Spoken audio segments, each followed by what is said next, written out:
ஒருவேளை உதயநிதி துணை முதலமைச்சராக பதவியேற்றா அன்னைக்கு முகூர்த்த நாளாக இருக்குதா இல்லையான்னு பாருங்கள். நம்ம நாட்டு மக்கள், தமிழ்நாட்டு மக்களுக்கு முகூர்த்தமாக இருக்காது, அவங்களுக்கு முகூர்த்த நாளாக தான் இருக்கும். ஆக மக்களை அப்பட்டமாக ஏமாற்றுகிறார்கள். அந்த மாநாடு கூட்டணியில் இருக்கிறாரா இல்லையா என்பதை விரிவுபடுத்துவதற்கா இல்லதை விரிசல் படுத்துவதற்கா என்பதுதான் இன்று பல பேரின் கேள்வியாக இருக்கிறது. தொண்டர்களுக்காக நடத்தப்பட்டதல்ல, உதயநிதிக்கு முடிசூட்டுவதற்கு ஒரு ஆரம்ப விழா. அதுதான் அது. பாவம் திராவிட முன்னேற்ற கழகத்தின் தொண்டர்கள் உழைத்து கொண்டே இருக்க வேண்டும், கலைஞர் குடும்பம் பிழைத்து கொண்டே இருக்கும். இதுதான் மிரட்டலோட ஸ்டாலினை பார்க்க போனார், முதல்வர் ஸ்டாலினை பார்க்க போனார். அதுக்கப்புறம் முதல்வர் ஸ்டாலினை பார்த்துவிட்டு மிரண்டு வெளியே வந்தாராக. இப்போ நீங்கள் வேறு பிரச்சனை உண்டாக்கி விட்டுற போகிறீங்க.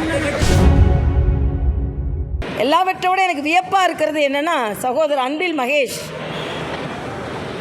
எங்கள் ஏரியாவுக்கு வந்துட்டேன், எங்கள் ஏரியாவுக்கு வந்தவரை நான் சும்மா விடமாட்டேன் அப்படின்னு சொன்னாங்க.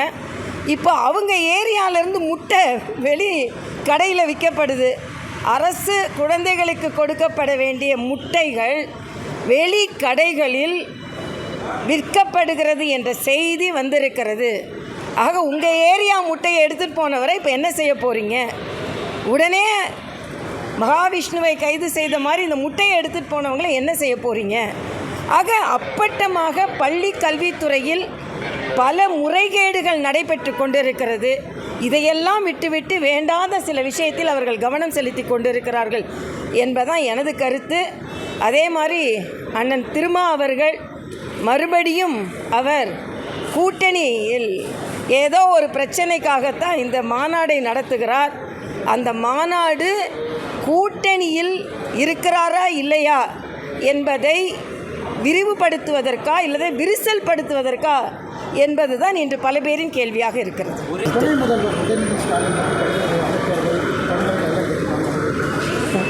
அதாவது திடீர்னு ஒரு வதந்தி, தம்பி உதயநிதி அவர்கள் திடீர்னு இன்னைக்கு துணை முதலமைச்சராக பதவி ஏற்றுருவார், முதலமைச்சர் அவர்கள் அறிவாலயத்துக்கு வந்துட்டாங்க, எல்லா அமைச்சர்களும் வந்துட்டாங்க அப்படின்னு என்ற பல பத்திரிகை சகோதரர்கள் கூட கேட்டாங்கன்னா எனக்கு ஒரு சந்தேகம், நிச்சயமாக இன்றைக்கி இருக்காது அப்படின்னு. ஏன்னா அவங்க பகுத்தறிவாதிகள். பாட்டிமா அன்னைக்கு அவங்க நிச்சயமாக பதவி ஏற்ப வச்சிருக்கவே மாட்டாங்க.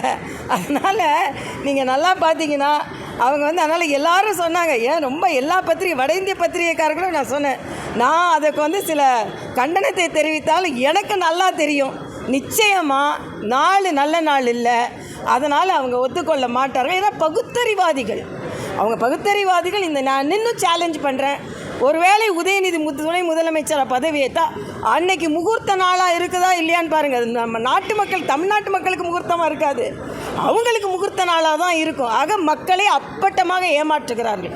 இன்னொன்று, எல்லாவற்றையும் விட கவலைப்பட வேண்டியது அண்ணன் துரைமுருகன் தான். ஆனால் அவரையே வைத்து துணை முதலமைச்சராக வரணும்னு சொல்ல வச்சாச்சு.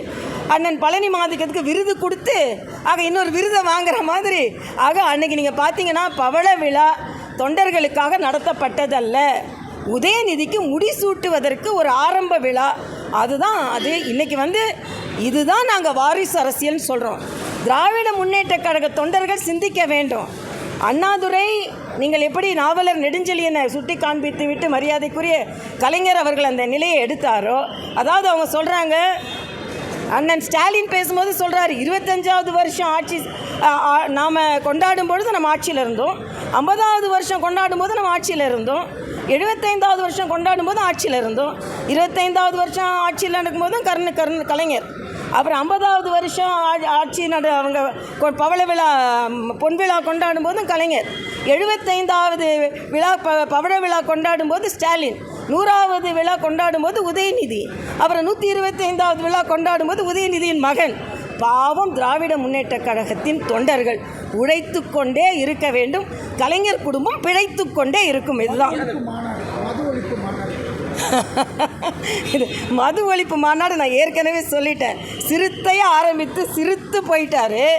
ஆக இன்றைக்கி திருமா அவர்களுக்கு இது உங்களுக்கு பெருமா என்பதுதான் எனது கேள்வி. ஏன்னா உங்களுக்கு இன்றைக்கி உங்கள் கூட்டணி கட்சிகளை இன்றைக்கி உங்கள் மேலே ஒரு நம்பிக்கையை இழந்து கொண்டிருக்கிறார்கள்.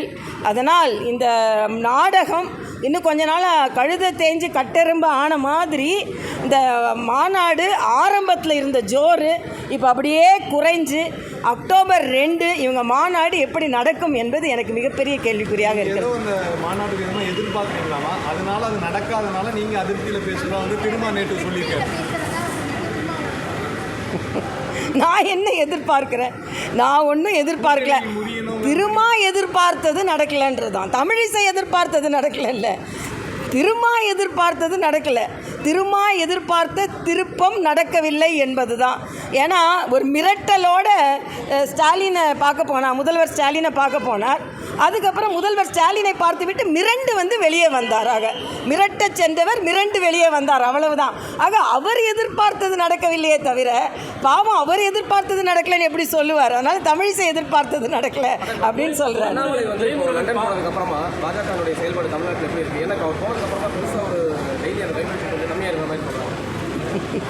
தினம் மரியாதைக்குரிய அண்ணன் எச் ராஜா அவர்கள் தலைமையில் இன்றைக்கி கூட நான் இங்கே வந்திருக்கேன். தமிழ்நாடு முழுவதும் நாங்கள் வந்து உறுப்பினர் சேர்க்கையில் ஈடுபட்டு இருக்கிறோம். அதனால் உறுப்பினர் சேர்க்கை தான் எங்களோட பிரதான முயற்சியாக இருக்குது.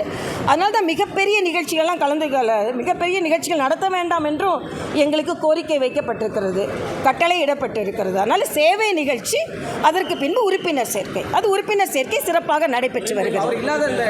இல்லை, நான் அதுக்கு பதில் இல்லை, அது வந்து நீங்கள் வேணும்னா இப்படிப்பட்ட கேள்விகள் கேட்க வேண்டாம். கட்சி அவர் படிக்க போயிருக்கிறார். அவர் போயிருக்கின்ற நேரத்தில் கட்சி ஒரு குழு அமைக்கப்பட்டிருக்கிறது. அந்த குழு கூட கோர் கமிட்டி கூட சேர்ந்து திருச்சியில் என்ன திட்டமிட்டோம் பணியாற்றி கொண்டிருக்கிறோம். இல்லை, பாரதிய ஜனதா கட்சி எப்பொழுதும் போல பணியாற்றி கொண்டிருக்கிறது. தலைவர் படிச்சுட்டு வரட்டும், அது வரைக்கும் இப்போ இங்கே உள்ள எல்லாம் பணியாற்றி கொண்டிருக்கிறோம் என்பது. கமலஹாசனும் அமெரிக்காவில் ஏஐ படிக்க போயிருக்காரு. சரி, கமலஹாசன் வந்து அரசியலுக்கு வரும்போது பார்ட் டைமாக வராது அப்படின்னு சொல்லி பாஜக. சரி, இப்போ அண்ணாமலை வந்து இந்த மாதிரி பார்ட் டைமாக பண்ணுறது நீங்கள் எப்படி பார்க்குறீங்க? இல்லை, பார்ட் டைம் இல்லை, அவர் ஃபுல் டைமாக தானே பணியாற்றி கொண்டு இருந்தார். ஃபுல் டைமாக பணியாற்றி கொண்டு இருந்தவர் இன்றைக்கி படிக்க போயிருக்கிறார், அவ்வளவுதான். 3 மாதம் படிச்சுட்டு வரட்டும். அதுக்குள்ளே இப்போ என்னப்பா பிரச்சனை உங்களுக்கு? பிரச்சனை இல்லாமல் இருக்குதுன்னா இப்போ உங்களுக்குலாம் பிரச்சனை, ஏதாவது பிரச்சனை. பிஜேபியில் பிரச்சனை இல்லாமல் இருக்குது, அது பிரச்சனை உண்டாக்கலன்னு. பிரச்சனை இல்லையே, ஒரு பிரச்சனை இல்லையே.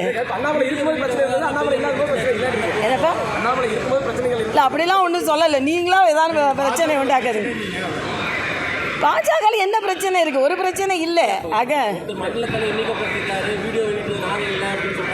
இல்லை, அது உட்கட்சி இல்லை, அது உட்கட்சி ரீதியாக பல திட்டங்கள் இருக்கலாம். அதுக்கு நான் பதில் சொல்ல விரும்பலை. ஒட்டுமொத்தமாக நல்ல நிகழ்ச்சி நடக்குது. இப்போ நீங்கள் வேறு பிரச்சனை உண்டாக்கி விட்டுற போகிறீங்க. ஆமாம், இல்லை, நடிகை விஜய் தவறான பாதைன்னு சொல்லலை. அவர் வந்து ஒரு பொதுவான பாதையில் போனால் நல்லா இருக்கும் அப்படின்றது தான்.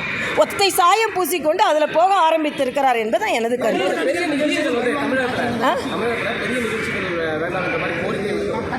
கோரிக்கை இல்லை, அதாவது பெரிய நிகழ்ச்சிகள் எதுவும் இப்போதைக்கு வேண்டாம்.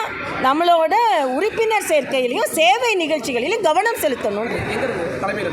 ஆமாம், மேலேருந்து எங்களுக்கு சொல்லியிருக்காங்க. ஆமாம், இந்த 2 மாதங்கள் முழுவதுமாக உறுப்பினர் சேர்க்கையிலையும் சேவை நிகழ்ச்சிகளையும் கலந்து கொள்ளணும் அப்படின்னு நினச்சிருக்கோம். அதனால எல்லாருமே அடிமட்டத்திலிருந்து உறுப்பினர் சேர்க்கையில் நாங்கள் கவனம் செலுத்தோம். இதுபோன்ற செய்திகளை மேலும் தெரிந்து கொள்ள எங்களது யூடியூப், ஃபேஸ்புக் மற்றும் ட்விட்டர் ஆப்களை சப்ஸ்கிரைப் செய்யவும்.